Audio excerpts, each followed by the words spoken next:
What's up, y'all? Welcome to my classroom. I know before we get started in my class, we gotta start off with a prayer.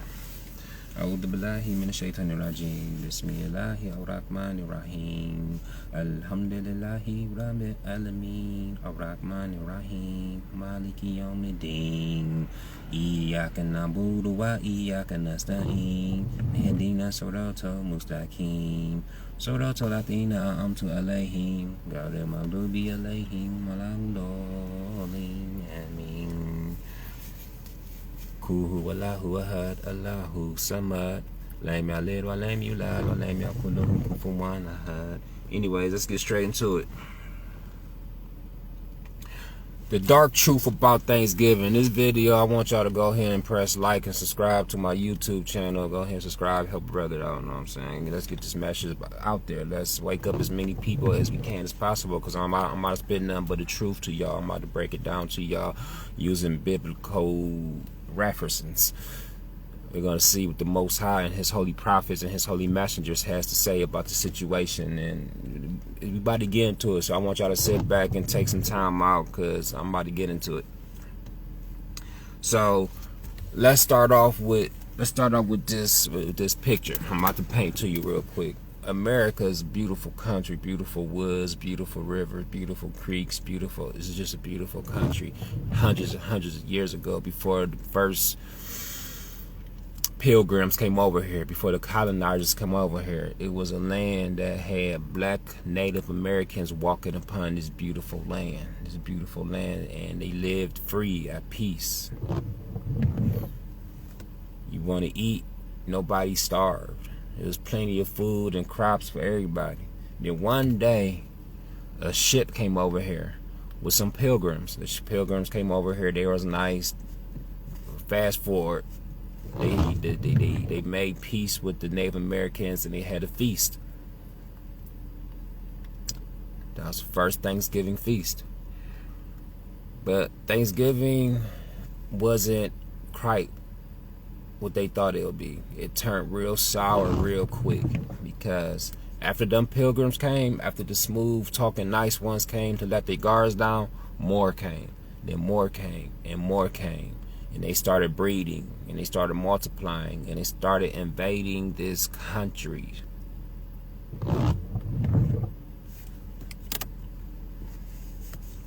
They started invading this country, killing off the black Native Americans that they seen around this country, walking around this country. They walk into their villages, started burning down their villages. They brought their soldiers over. They brought the fangs of the serpent's fangs to deliver the venom.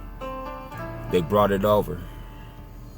They brought the disease over. They brought death over. They stole and murdered. They stole and murdered. They stole and murdered and killed and burned and stole this entire country, this entire land, from sea to shiny sea. They killed off the black Native Americans, and then they raped the women and produced the pale looking ones with straight hair that we see today. They raped all them little Pocahontases until they became little pale Native Americans that we see, that they portray to us today on media, should I say. They portray a lighter image of the Native American, because they don't want you to know that the black man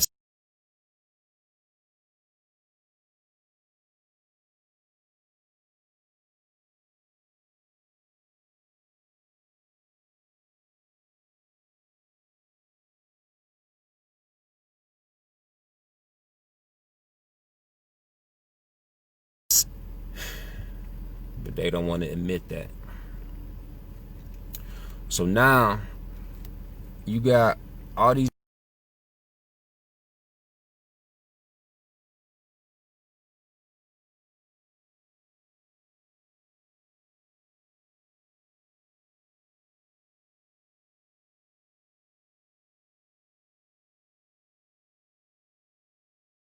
called Americans.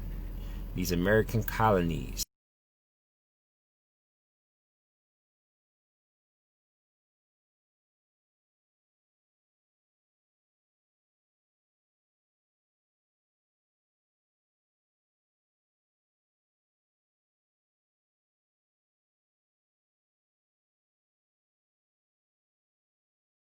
All they treasures, whatever, and they bring them back to their village. And when the town,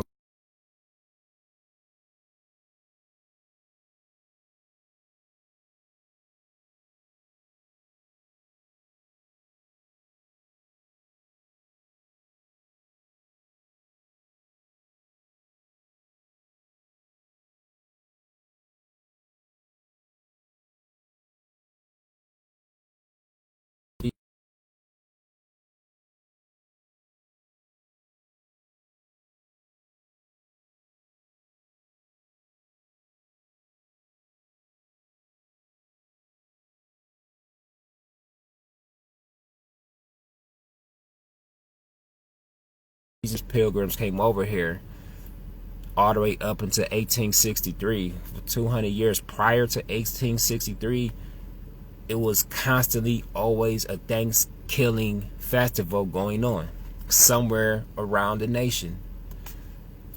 Some city, some village, some settlement, they're hosting their own local Thanksgiving festivals. And especially when the Civil War broke out, it was more chaotic. They just kept killing. It was multiple Thanksgivings in 1 year. Multiple Thanksgivings in 1 year. Imagine that. Imagine having multiple Thanksgivings in 1 year. Because they determined Thanksgiving by when the soldiers came home from war with the Native Americans. And they came home to have a festival. A feast. You know what I'm saying? Victory. You wanna have a feast, a celebration once you win a war, a battle, right? That's what Thanksgiving was. A one battle against the Native Americans. And the Native Americans, they used to wear turkey feathers. Pay attention. They used to wear turkey feathers. Their little hair rest that's made out of turkey feathers. Hold on, let me see if I get up. The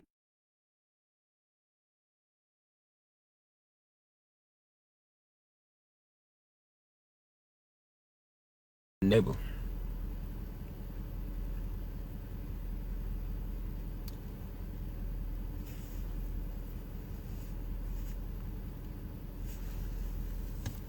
You got the turkey sitting in the middle of the table surrounded by side dishes. Those side dishes represent, look, y'all see that? The Native American headrest. They all wore some type of feather on them, usually from the turkey. So they would pluck the feathers off the feather headrest off the Native American chief after they killed his tribe, his village, and they would bring it back as a souvenir back into their own little villages, and they would have a festival.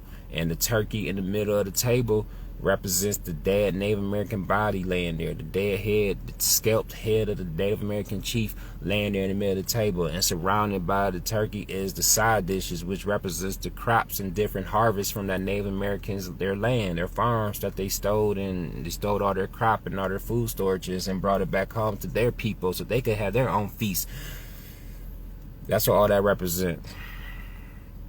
So ask yourself, if you listen to this, if you watching this video and you saying in your mind and your heart you don't care nothing about the history and none of that, and you still gonna celebrate Thanksgiving because you still gonna go to your people's house to get a plate because you want to eat that good food, be around your family and bond with them. I know that. I know you don't care. You're not doing it. You don't care about the origins of it. You're not thinking how they thinking. You know, I know you just doing it because it's a convenient time. I know, baby, but guess what? It's 365 days in a year, and you got 365 days to come up with your family, to plan a day to get together, to bond and kick it and cook dishes with each other and exchange meals.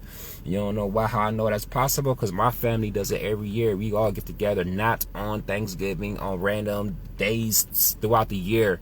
We get together and cook and bond and all that good stuff. Have a good time. We make our own. We make our own get together days. We don't support or wait for the beast system. You feeding the beast when you're doing that. You feeding the beast, the system of the beast. I want y'all to pay attention.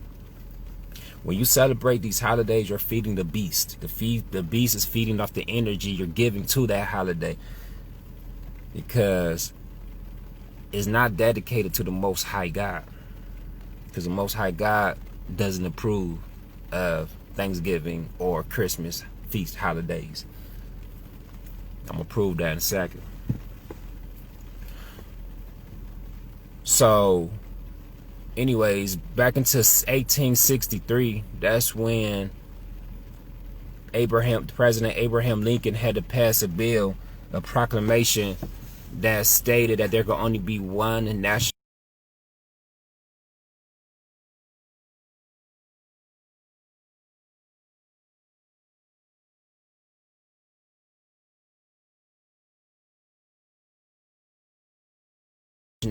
But before then, before Abraham Lincoln, there was multiple Thanksgiving celebrations per year. It was chaotic. They were just killing Native Americans left and right, and celebrating their victory, their slaughter left and right. And every year you got us, our people, we're celebrating that. We're the slaves, we're the descendants of slaves, and we're celebrating what happened to our cousins, the Native Americans.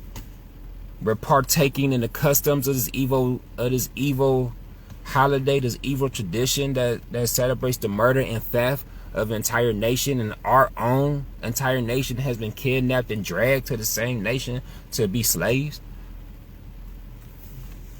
But you don't care.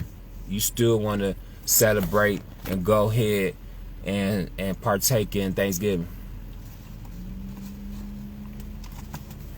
But for those that call themselves believers and those that believe in the Most High, don't you know that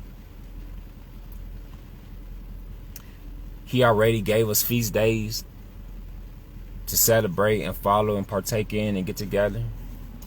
That's written in the Holy Bible. You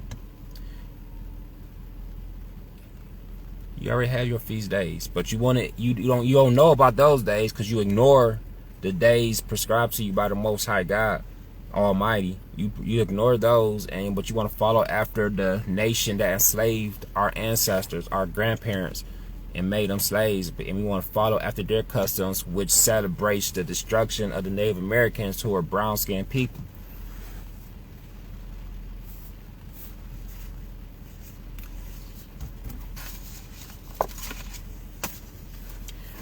Let me read Amos.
Offerings of your fat beast.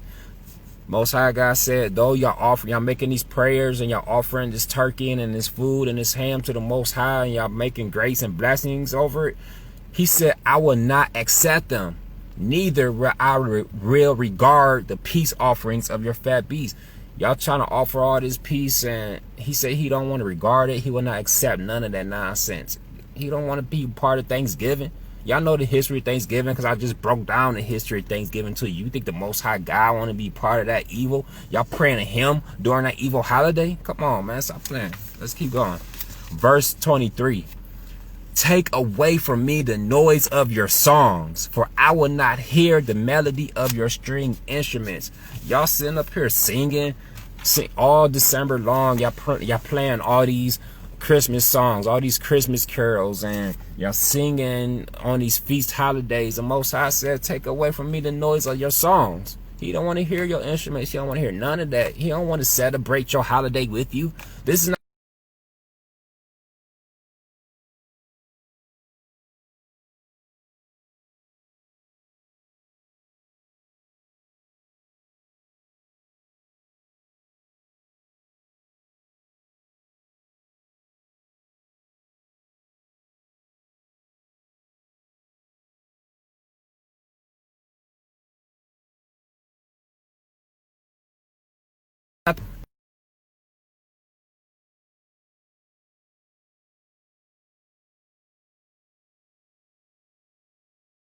him that builds a town with blood and establishes a city by iniquity. Woe, W-O-E. For those that don't know, woe means sorrow, doom, distress. It says, woe to him that builds a town with blood. The cities, the towns of America were built on the blood of the Native Americans.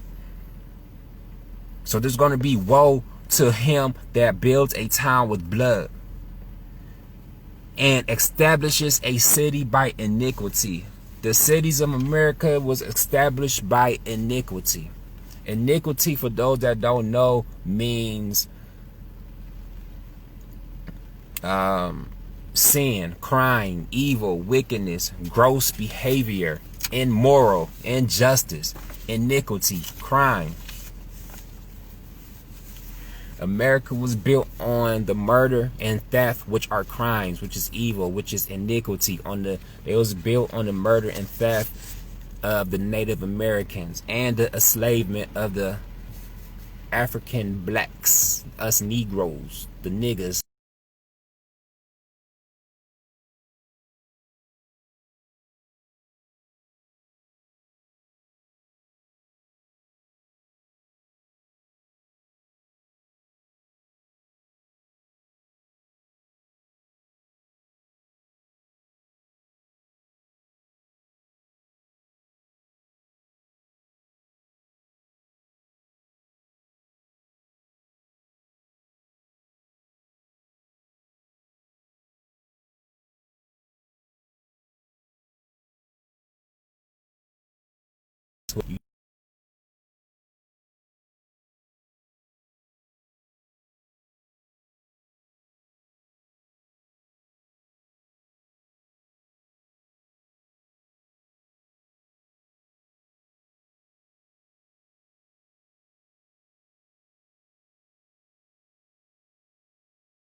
It's food. Why you shouldn't be spending all your money on this holiday anyways in these end times. You're supposed to be spending your money on survival stuff. Stop wasting your time and your money and your energy and your resources on these evil holidays that's gonna come up. It means absolutely nothing. So to finish off Thanksgiving, I already explained to y'all what the turkey meant. So when you go out and buy your turkey and put it in the middle of your table, surrounded by the crops, the turkey's a dead Native American, and the side dishes is his crops and his harvest, his land that was stolen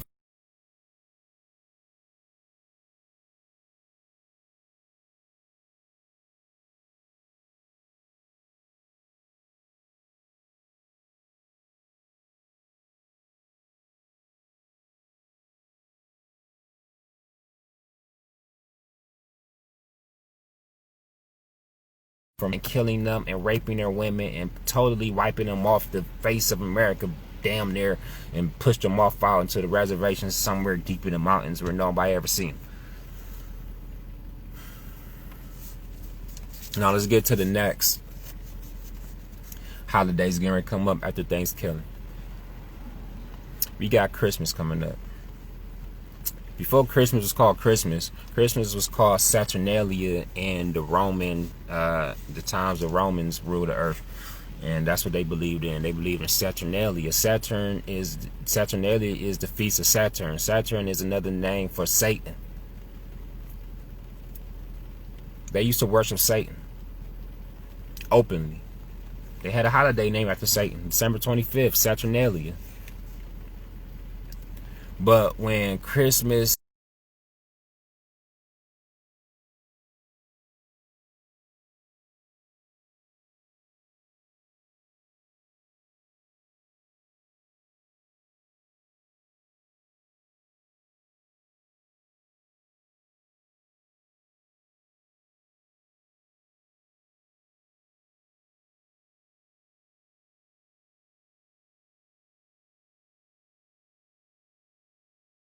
Romans were converting to Christianity, to being Catholics, even though they were converting, they still didn't want to give up their favorite holiday every single year, December 25th, Saturnalia. They loved that holiday. They didn't want to give it up. So they changed the name of it from Saturnalia to Christmas. That's the pagan root, the demonic, evil, satanic root of Christmas. Is the worship. It originated from those that worship Saturn, Satan.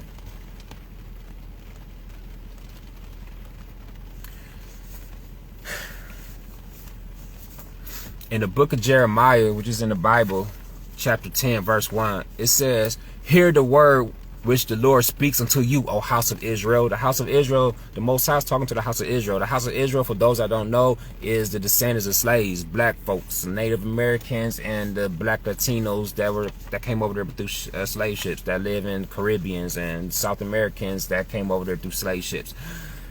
The Puerto Ricans and Brazilians and the Cubans and the Dominicans and the Jamaicans and the Haitians, all that, everybody that came from, we the tribes of Israel. That's being punished by the Most High because our ancestors, hard-headed ancestors, start breaking His laws and doing all kind of evil corruption on this earth, just like we doing, like we still doing today.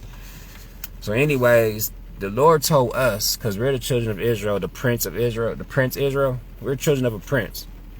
A holy prince chosen by the Most High God. He told us, His children, and forever the generations that come from us, He told us that we were given laws and commandments to follow. That was the covenant. If we follow these laws and commandments, we will rule the earth. If we don't, we will be the slaves of the earth. Obviously, we opted for the second choice.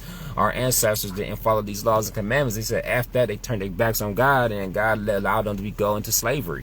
And now we being oppressed in this nation. Now it's time for us, the 2020 babies, those ones that's living in 2020 right now, that's hearing this message right now. It's time for us to wake up and correct the mistakes of our ancestors, because we're at the end of we're past the end of the 400 years since the first slaves came over here on slave ships in 1619. And we see that the Most High sent down the pestilence, the COVID-19 pestilence, to shut down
Anyways, let's get back to the book of Jeremiah 10.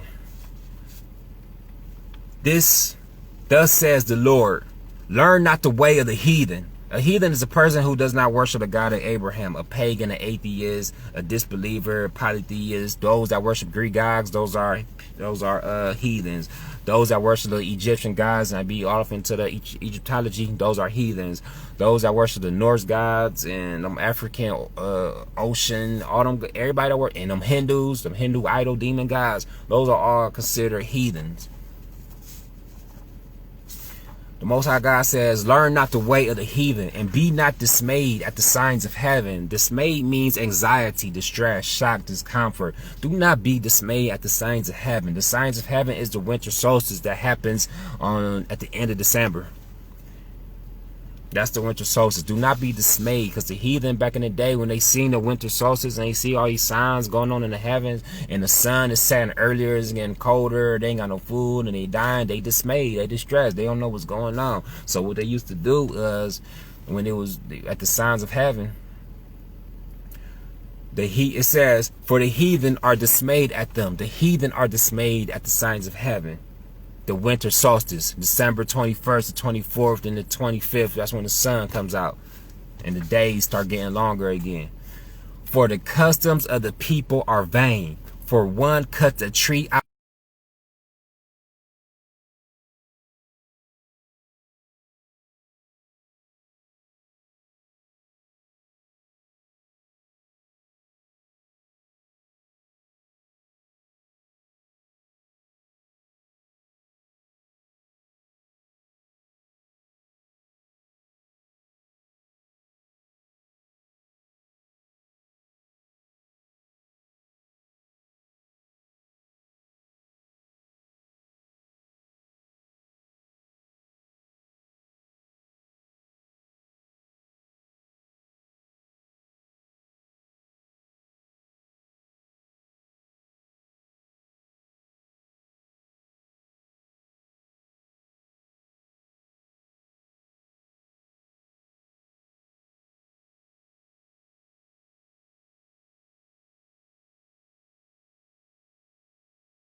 house of Israel not to do. Them other nations, that's their custom. Christmas tree, putting up a Christmas tree in your house, that's the custom of them nations, the pagans, the heathens. We should not partake in it. It's written in the Holy Bible. Do not partake in the customs, because one custom is what? Taking the tree out of the forest and decorating it with silver and gold. It says, but it says, they are upright as the palm tree, but speak not. They must be borne, which means carried, transported, because they cannot go. They can't move. These idols can't move. These Christmas trees can't move. Be not afraid of them, for they cannot do evil, neither is it in them to do good. There's no good in these Christmas trees. And you don't have to put up these Christmas trees because they can't do evil. They can't harm you. You're not going to get harmed if you don't put up the Christmas tree. Why? Why are you doing it? Why are you following the pagan custom? And the Most High just used me to deliver this message to you. If this is your first time hearing this, he just used me to deliver this message to you that you never read before, if you never heard this before, that you should not go inside the forest and cut down the tree and set up in your house and decorate it, because that is a custom of the pagan who is dismayed at the signs of heaven, who is dismayed at the winter solstice on December 1st to December 24th and December 25th. That's the winter solstice. That's the signs of heaven. They did that. Well, you know why they did that? Because during that time, that's the winter. For especially those that live up north near the Arctic Circle, in northern Europe, like Norway and Sweden and all them other countries up there in that region, you barely getting sun in December. You barely getting any sun.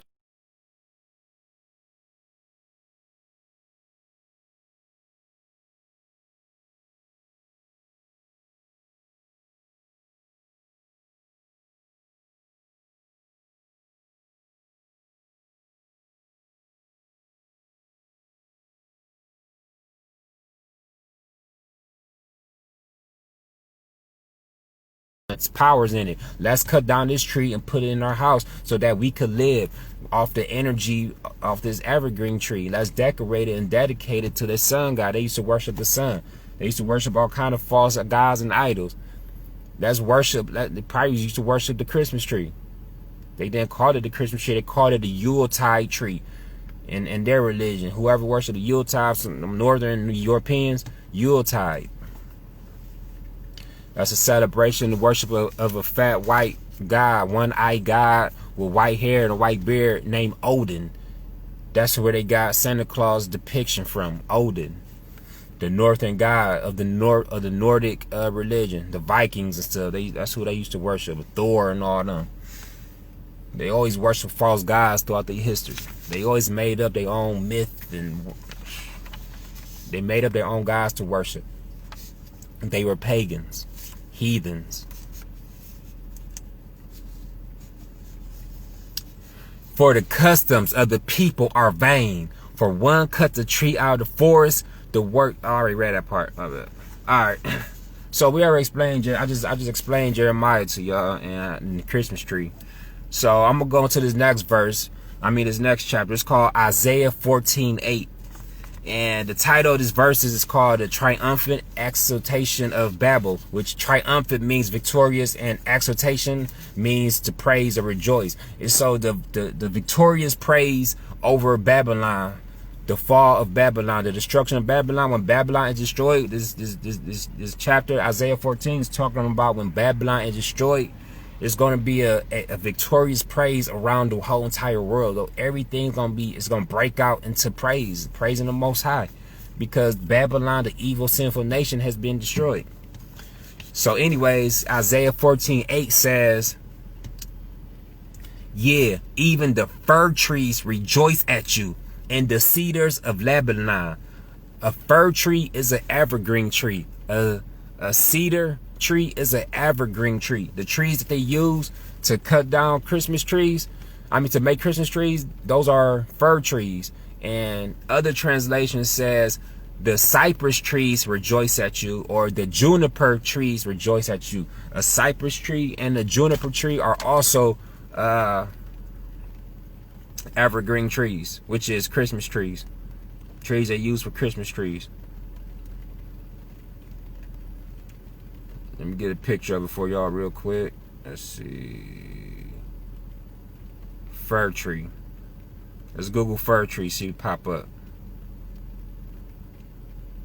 Images. So I went to Google Images and I Googled fir trees. That's what pop up. So y'all see what a fir tree is? Y'all see what a fir tree is? Fir tree. Evergreen tree. So in Isaiah 14 it says, yeah, the fir trees rejoice at you. The fir trees are rejoicing at the destruction of Babylon. It's laughing at Babylon. And the cedar trees. So the evergreen trees are rejoicing at the fact that Babylon was destroyed, saying, since you are laid down, no feller is come up against us. What is a feller? A feller is an ancient, is a traditional word for a person that cuts down trees. It's an old term for lumberjack, a woodcutter. So it's the trees are rejoicing and saying, since you are laid down, no feller is come up against us. The lumberjack is not come up against us. Why are the trees happy? Because every year, millions and millions of trees are cut down. Millions and millions of fir trees and cedar trees and evergreen trees are cut down for a pagan holiday that's forbidden in Jeremiah 10. Do not go in the forest and cut down trees to decorate it. But here we are in Babylon. Every year around this time, December, people that got money to buy real trees go down and cut down millions of trees and decorate their homes. And even the ones that buy fake trees, you're still mimicking that custom. You don't get away with it just because you're mimicking a custom, a forbidden custom from Jeremiah 10. And when Babylon's destroyed and the trees realize the feller is not coming up against them no more, the woodcutters, the lumberjack is not coming to cut them down no more, just to decorate them and throw them out and ride away in their front yard for no reason. When they realize that, these trees are going to rejoice at the destruction of Babylon. So why do you want to partake after listening to this message? I know you listening. You still going to celebrate Thanksgiving and Christmas, huh? You still going to buy that Christmas tree for your kids, huh? Instead of being a righteous parent, and a parent, I want to see their kid saved from the hellfire on Judgment Day. You want to see God throw your little baby in the hellfire, your son, your daughter in the hellfire because you taught them evil. And I'm telling you the truth right now. Don't teach your kids evil. Teach them the truth. Teach them these scriptures. teach them this Bible.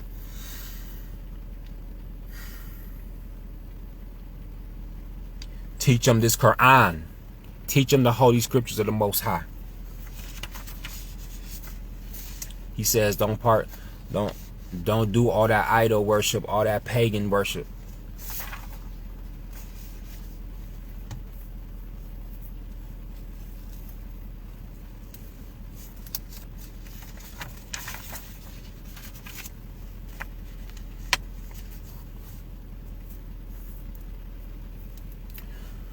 So let's get back to Saturnalia.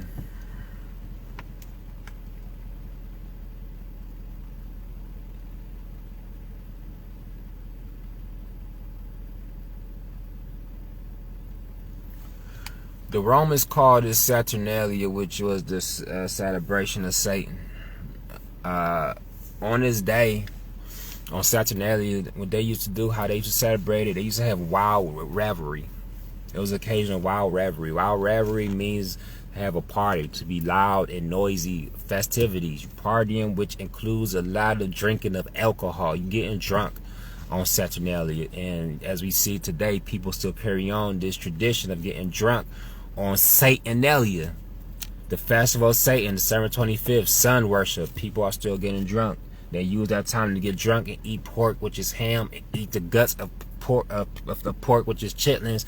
People are using these times to be as evil as possible, and they don't realize it because they've fallen after the customs of heathens. When you fall after the customs of heathens, they're going to lead you into the hellfire, because everything you're doing, everything you're celebrating, the Most High is going to question you for it when you stand before Him. Especially after hearing this message coming out of my mouth, and I'm telling you, I'm warning you, you still ignore, you still reject, the Most High is going to hold you accountable for it. You can't say you didn't know, because you do know now that you listen to me. No, don't turn off now. You're going to get this truth, baby.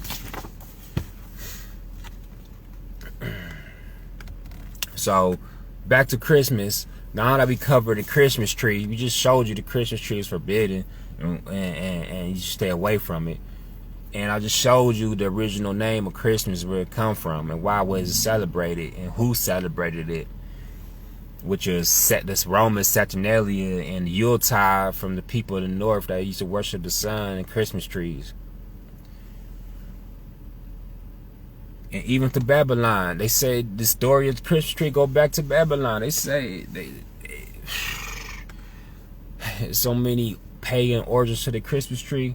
The queen of Babylon set up a tree in the middle of town to commemorate the death or birthday of her husband or her son or both. I don't know. I gotta go over the story. It's another topic, but you know, it's a lot of evil history to the Christmas tree. There's nothing righteous about the Christmas tree. There's nothing righteous about the Christmas tree, because it goes against Jeremiah 10. It goes against the Bible. It goes against the words of a prophet of the Most High. The Most High told him what to say. Thus says the Lord.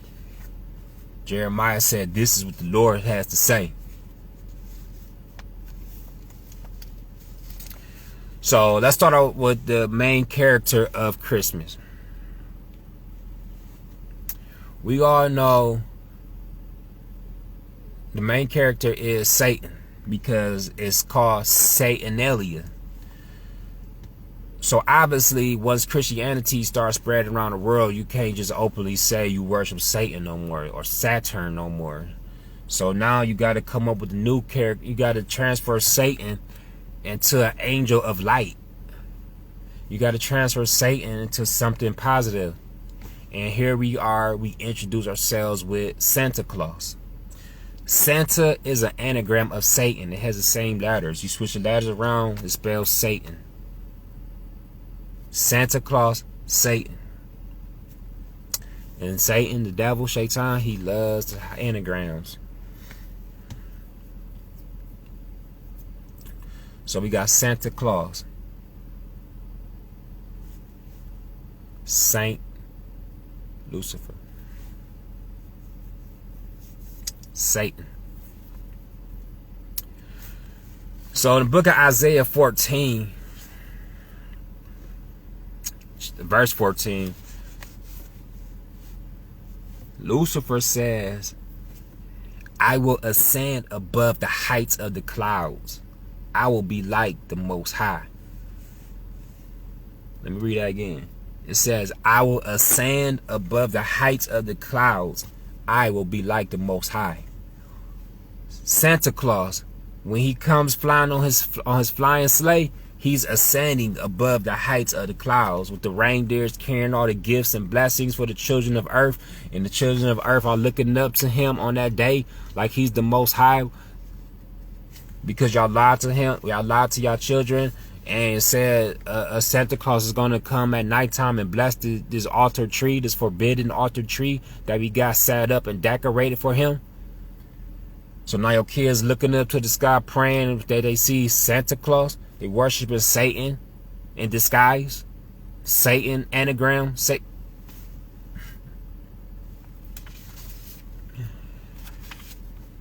Little kids all around the world are taught to worship Santa Claus in hopes of getting blessings and gifts on December 25th. You know what I'm saying? You got kids writing letters to Santa Claus. They being taught to worship Satan under the disguise of Santa Claus.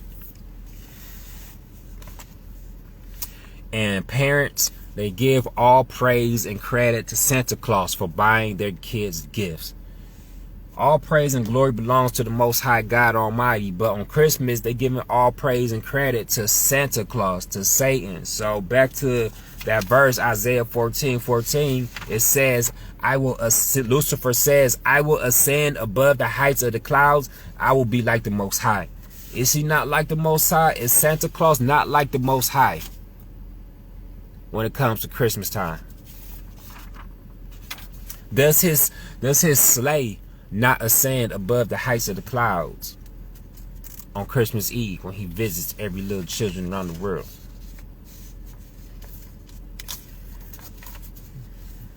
Except my children, they righteous and they know the truth.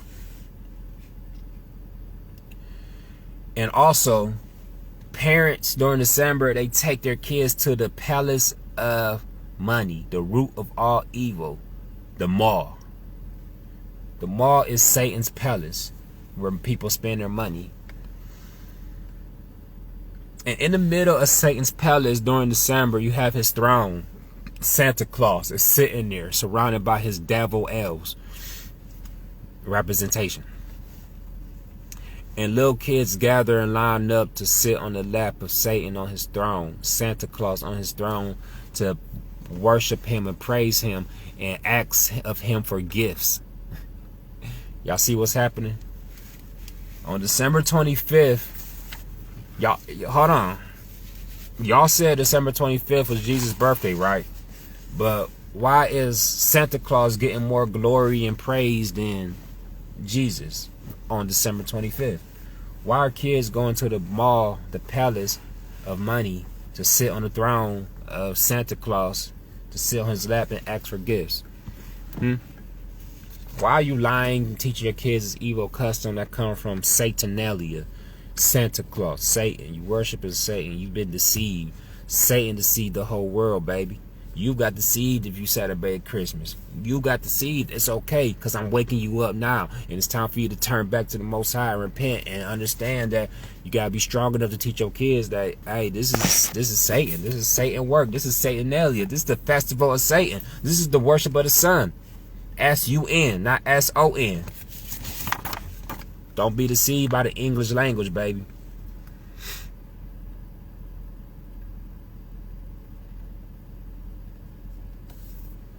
Another name for Santa Claus is Old Saint Nick. Old Nick, that's another name for the devil, Satan. If you look it up, look at the definition of Old Nick. It's another name. It's a nickname. See, Old Nick. It's a nickname for Satan or the devil. And Santa Claus, his name is Old Saint Nick. Another proof. Boom. Can't nobody deny that. And some say the term Nick, Old Nick, comes from the word iniquity. I just told y'all what iniquity meant. It means crime, sin, evil. Old Saint Iniquity. Which brings me to Revelations 22. It says, and he laid hold on the dragon, that old serpent. That old serpent. Old Nick. He's old. Satan been around a long time. It's an old serpent. So anyway, it says, and he laid hold on the dragon, that old serpent, which is the devil and Satan, and bound him 1,000 years. So that old serpent is the devil, is Satan. Old Saint Nick is the devil, is Satan. I want y'all to teach y'all to these kids, man. I want y'all to spread this message. Press like and subscribe to my channel, man. I'm getting this message out, man. I'm getting my speaking skills up, baby. I'm still new to the game. I just need y'all to be patient with me and help me out, and press like and subscribe to my content on YouTube. If you're watching this on Instagram, the link is in my bio, man. My YouTube channel. Subscribe to and press like, man. Watch my videos, man. You know what I'm saying? So anyways, let's keep going to 2 Corinthians 11:14. 2 Corinthians 11:14 says, and no marvel, for Satan himself is transformed into an angel of light. It says no marvel, because Satan himself is transformed into an angel of light. Who's that angel of light? This little mysterious little being called Santa Claus. People that brings out all the lights. People decorate their houses and their trees for this creature, the angel of light. Lucifer means light bringer in Hebrew. It means the light bearer, light bringer. He brings out the lights on December 25th. Y'all don't even know why y'all decorating your houses with all these lights. Y'all don't even know why y'all take your kids to go see the light decorations and the light shows. Y'all don't even know why.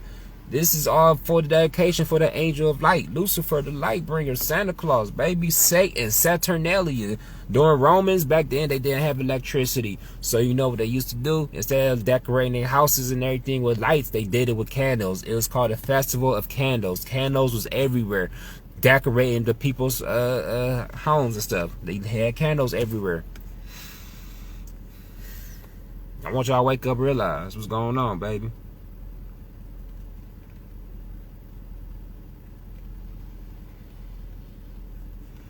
Santa Claus is the angel of light. It says for 2 Corinthians 11:14, it says, for no marvel, for Satan is transformed into an angel of light. And people think of Santa Claus, they think of this angelic character man, this angelic man. He's jolly, he's happy, he's giving out gifts, the kids love him, he's flying, he's no harm. But he's really Satan in disguise, and I'm about to prove it further.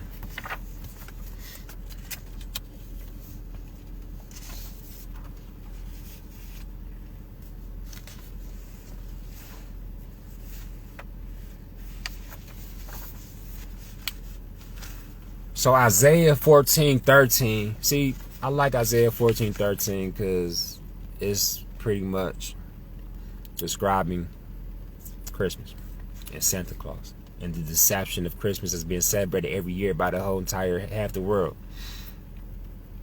So anyways, Isaiah 14 says, for you, Lucifer, has said in your heart, I will ascend into heaven. I will exalt my throne above the stars of God. I will sit also upon the mount of the congregation in the furthest sides of the north. Lucifer said he will ascend into heaven. Does the Santa Claus sleigh not ascend into heaven? Is that I will exalt my throne above the stars? Is his throne, his sleigh, not above the stars? Do people past the little kids are taught when they look into the sky, they're not looking for Christ, they're not looking for God, they're not looking for none of that. They're looking past all of that, and they're looking at, they can see the sleigh, the flying reindeer, the throne flying over a Santa Claus, Satan Claus, Saturnalia, the feast of Satan, Saturn. Wake up, baby.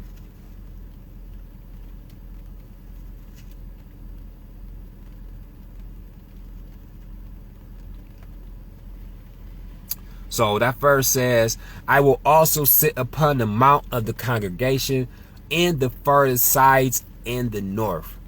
What's the furthest side of the north of the earth you could think about? What's the most northern part, the most northern section of earth you could think about? The North Pole. The North Pole is the most northern part of earth there is. The North Pole. Who else is known for living in the North Pole? Boom. Proof right there. And again, that Santa Claus represents Satan. Santa Claus is known for living in the North Pole, right? in the book of Isaiah 14, Lucifer says he will sit upon the mount of the congregation in the further sides of the north, the most northern part of the earth.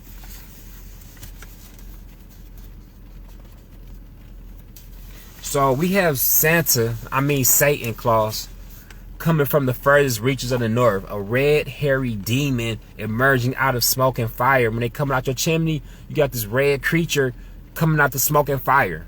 Satan is made out of fire. You got this creature that come out the smoke and fire to visit the forbidden tree, the forbidden decorated idol tree from Jeremiah 10, which is forbidden. Satan is coming out, Santa Claus coming out to bless this tree and put gifts under this tree so he could get credit for giving all these kids gifts. The parents are teaching kids Santa Claus gave this to them. You teach the kids are giving all thanks and praise to Satan for giving them this gift, because the parents is brainwashed, because when they was kids, they was lied to and trained to worship and keep going along with this lie. You keep going on with this lie. The father of lies. Santa Claus Christmas is a lie. Satan is the father of lies. Another name for Santa Claus is Father Christmas, father of lies.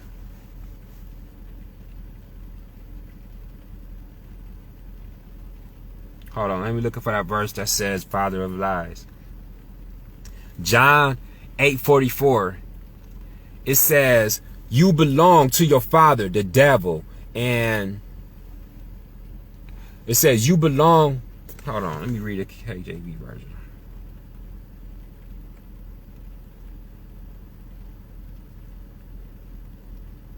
All right. John 8:44.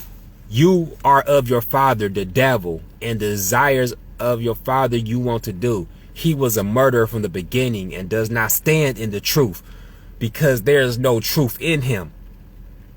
When he speaks a lie, he speaks from his own resources, for he is a liar and the father of it. The devil is the father of lies. Lies, should I say. The devil is the father of lies. Santa Claus is Father Christmas. Christmas is a lie. The greatest lie being told every single year that traps people financially. Materialistic gains. And all they kids giving all praise and glory to Santa Claus for their gifts.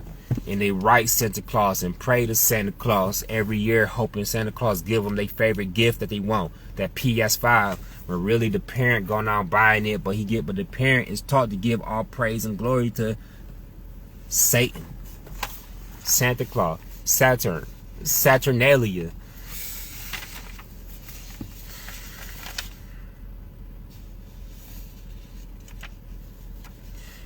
And the kids are taught to live milk and cookies out. You even go as far as feeding Satan? You know, jinns get in your food, right? The Holy Prophet, peace be upon him, said jinns can't get in your food. Jinns are demons, devils. So you're leaving milks and cookies out to feed a demon jinn, Satan, Santa Claus? You see how y'all being tricked? You see how I'm waking y'all up? And who else is from the north? From the north is Odin. Odin, he's the one-eyed god of the Norse religion. One eye. Let me show y'all a picture of him first for those that don't know. Odin. Odin is, his appearance is who Santa Claus is based off of. This is Odin right here. He's the Norse god. Their main god that they worship. Let me get a picture of him. You know, whenever, I don't know who seen Thor the movie. I know y'all seen Thor the movie. Odin, that's Thor's father. One eye. White beard, white hair.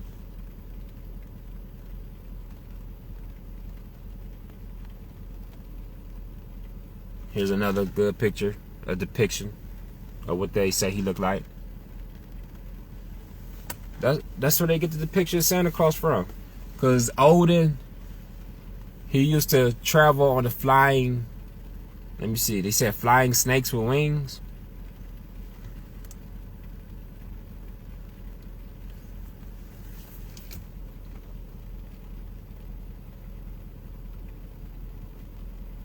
And this is where they get the concept of Santa Claus and the flying reindeer from. They got it from Odin, a pagan god.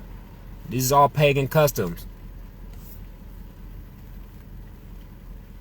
Odin's one eye. He's the Antichrist. He's of the devil. That's why they got the pyramid today on the dollar bill with the one eye. They represent the one eye Antichrist, because the Holy Prophet Muhammad, peace be upon him, said, he described the Antichrist to his people. He said the Antichrist will be blind in one eye.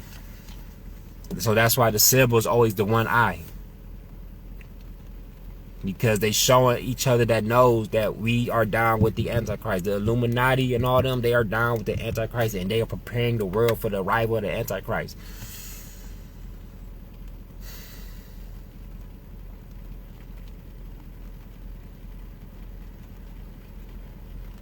I don't know if y'all can see it good, but it's supposed to be a depiction of Odin flying through the air on his sleigh, doing what they call the wild hunt.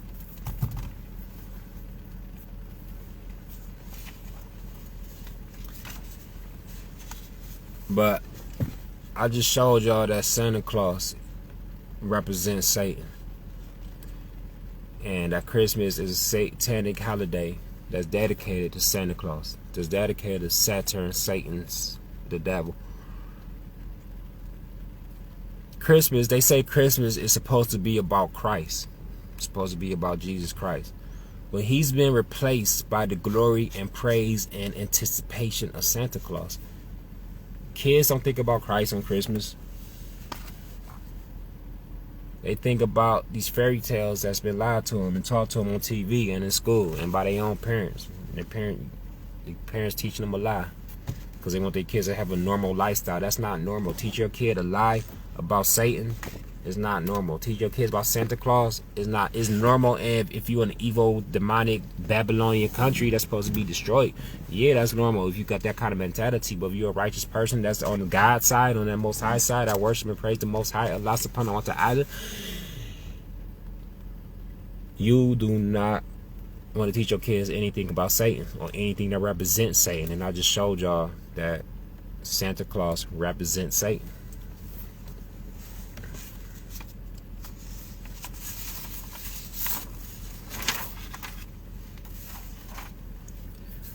Let me tell y'all what happened to me last year.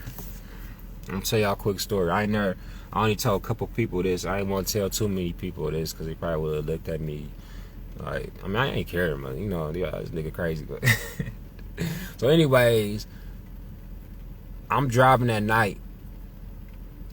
About an hour after sunset last year on December 24th. I'm on my way home. It was about a 30-minute ride from where I was at on my way to the house. So on my way home, as it was getting darker and darker, I'm looking at the sky while I'm driving, and I know it was a fog moving in. You know, it was moving in kind of quickly. You know, at first I ain't paid no attention to it, but December 24th, a fog was moving in. Like a little winter fog. But as I looked at the fog, I noticed, I'm like, that fog looks kind of weird. That fog looks,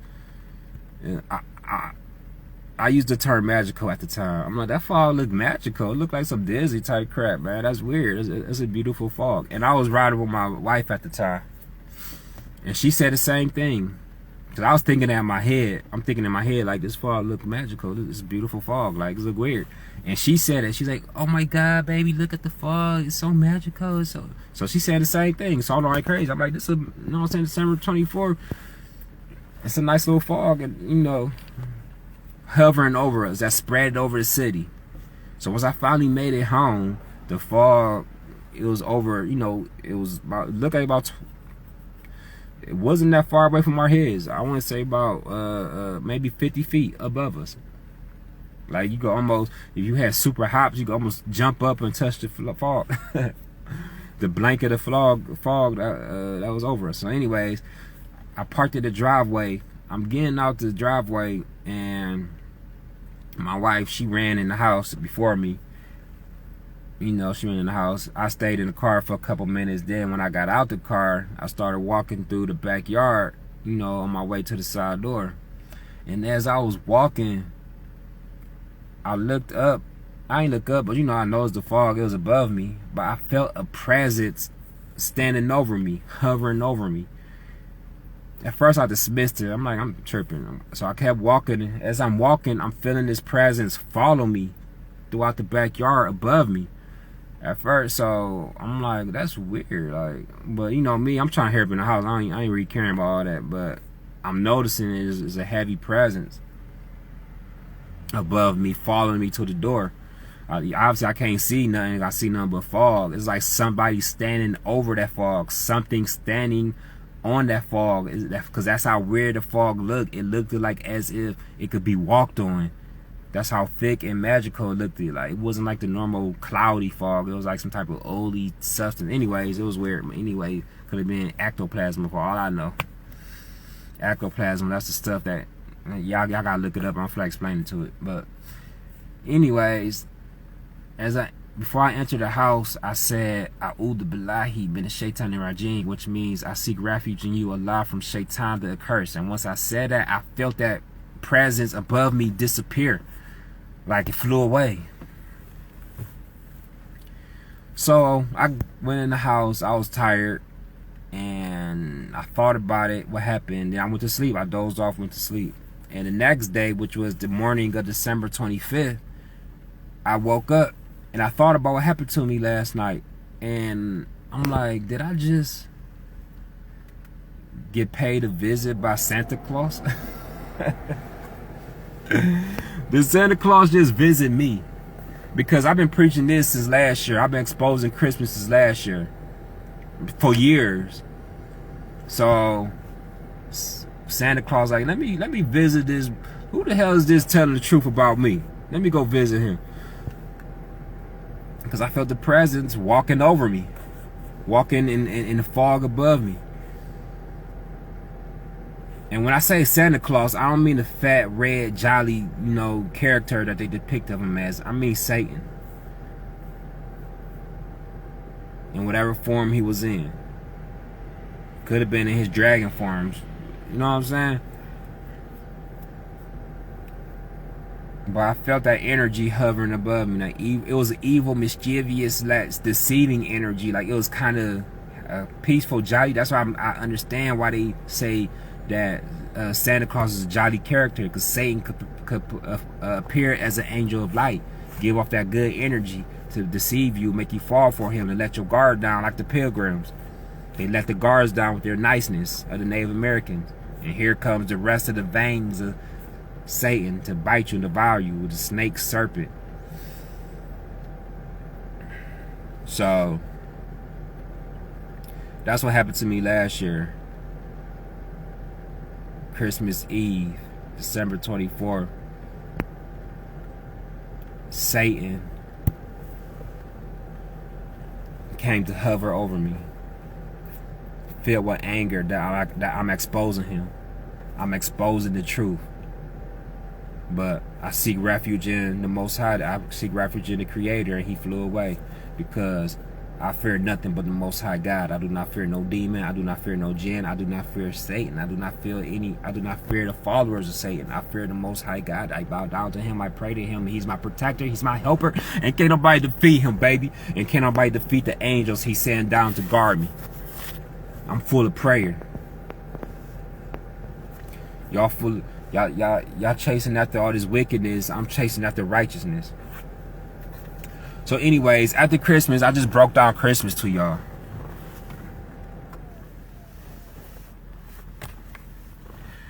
I just destroyed Christmas. I just destroyed Thanksgiving. Now let me destroy New Year's real quick.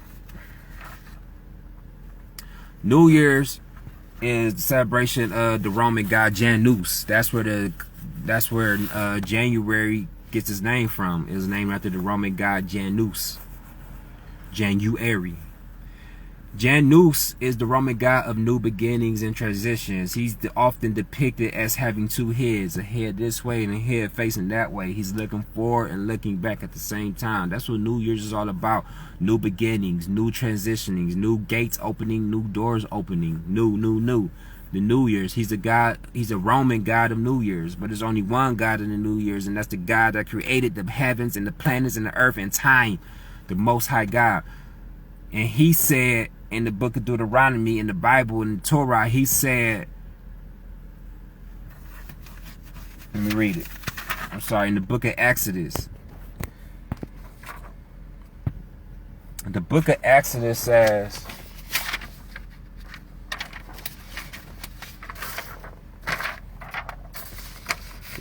and the Lord spoke unto Moses and Aaron in the land of Egypt, saying, this month shall be unto you the beginning of months. It shall be the first month of the year to you. That month is Abib. Abib is a Hebrew month, an ancient Hebrew month, which is April, the end of March and beginning of April. That time frame, spring. Abib means the early sprout of a grain. You know, when it's springtime, when it's sprouting time, when it's time for the plants and the greenness of the plants to sprout, spring. That's the new year. That's the sign of the new year. Abib, sprout, growth. That's the signs of the Most High God telling us when the new year begins. The new year begins in spring. It does not begin in the middle of dead winter. Janus is a false god. Dead winter, dead god. Janus is a God that's dedicated to, that's why people dedicate their prayers and they dedicate their New Year's resolutions, they dedicate it to January 1st, Janus. And that's why they could never keep up with their resolutions. Before January is even over with, they already done relapsed and they already done gave up and they already didn't accomplish their New Year's resolution. You're never going to accomplish your New Year's resolution as long as you're dedicating everything to a false god, Janus.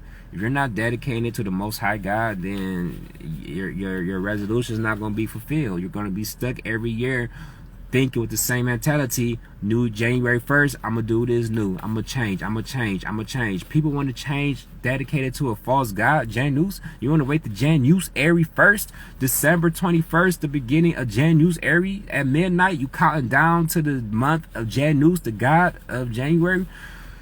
The false god, a Roman god, you dedicating everything and you celebrating his coming and you thinking it's a new year. It's not a new year, baby. It's still that current year. The new year begins in Abib, Passover. The New Year's, when the trees, when the flowers bloom and the foods start to grow and the insects come out, and you know that's the New Year. Spring, sprouting, Abib, April, March. That's the New Year's. Not January. Let's prove that. It's 12 months in a year, right? Okay. September. September is named after the 7th month. Set in Roman means seven. October. October means 8. Nova. Nova means 9. That's the 9th month. December.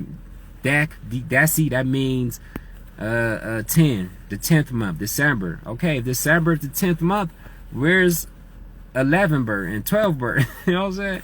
Where's 12 Bamber? Whatever the Roman name for 12 and 11 is, where are those ones at? Why does it stop at December, the 10th month, and then it goes to January? Julius Caesar changed that in dedication to the Roman god Janus. A few days after December 25th Saturnalia festival, they want to celebrate another festival, New Year's.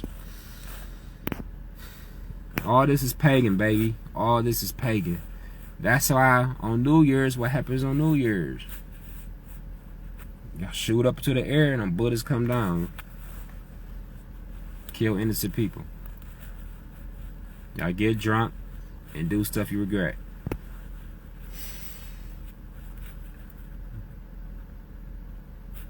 You gotta wake up, man. You gotta wake up. So I expose New Year's. We can see, what do you look outside New Year's? You see nothing but death. You see cold, you see no trees, you see nothing, no flowers. All you see is snow, ice, cold, and darkness and gloominess. That's not the New Year, baby. You still in the middle of winter. You got a whole season to finish off before the New Year begins.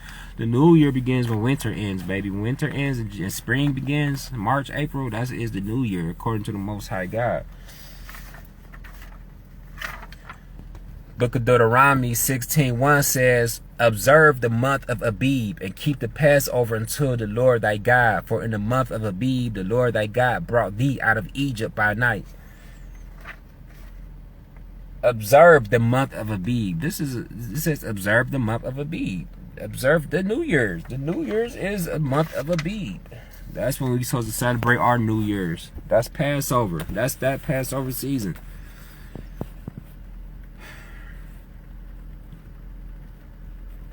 So I destroyed Thanksgiving, I destroyed Christmas and Santa Claus, I destroyed New Year's, and I'm about to destroy Easter. I'm gonna make it real quick. Easter is named after Ishtar, a Babylonian goddess, Isis, Aphrodite. All of them, they come from Ishtar.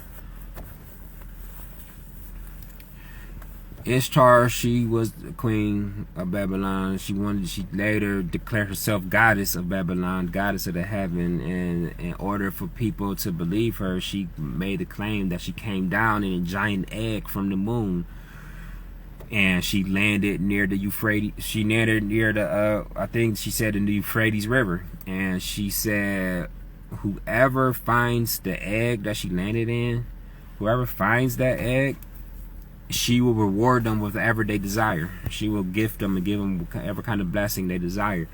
So people, that's where the Easter egg come from. That custom. You got your kids out there doing the Easter egg custom. You got your kids out there hunting for the egg of Easter, of Ishtar, the false pagan goddess of Babylon. So when you got your kids out there participating in this custom, and she's the goddess of sex, she's a goddess of fornication. That's why she got the rabbit. The rabbit represents, get it in, having babies, having illegitimate children. That's why we got so many of our people having illegitimate children. Because they out here fornicating, because you putting that spell, you casting that spell on them every year, that Easter spell. They worshiping the goddess Easter. They looking for the Easter egg. They dressing in these gay colors. You got your sons dressing in gay colors. I ain't got nothing against gays, but I'm just speaking same example. That's the energy you putting on them. So now they growing up feminine. The girls are growing up becoming thoughts and all these other nasty little strippers and all that stuff, because you putting that sexual, demonic goddess energy, Easter, Ishtar, into them. The Babylonian goddess, she's a whore. She's the whore of Babylon. You putting that spirit into your kids, Easter. Obviously, they changed Easter, the original meaning of Easter, they still kept the name of the goddess Easter, but they changed it. Oh, this is the resurrection of Christ. Just like they did Christmas, they changed Saturnalia to make it mean for Christ, Christ's birthday. They changed Easter from its original pagan customs and meanings, which is the worship of Ishtar, into the resurrection of Christ. So that's what Ishtar is. That's what Easter is. I just destroyed all the holidays. I'm going to destroy July 4th real quick. I'm going to make that real quick. July 4th, that's the day that, July 4th, 1776, that's the day America declared its independence away from its slave masters, rulers, the British Empire. However, black people, we were still slaves during that time, July 4th, 1776. We didn't have our freedom. We didn't have our independence. So why you celebrating July 4th? You stay away from that. That's their holiday. Or stay away from everything that they do. Not because we hate them, not like that, because they're leading themselves into the hellfire, into the destruction, into the anger of the Most High God. We want to stay away from the anger of the Most High God, so we don't want to follow the customs of those people that's invoking the anger of the Most High God.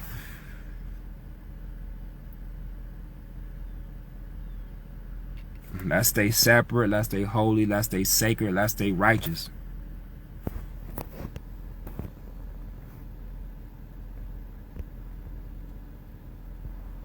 Y'all go ahead and subscribe to my YouTube channel and press like and share this video and wake your people up.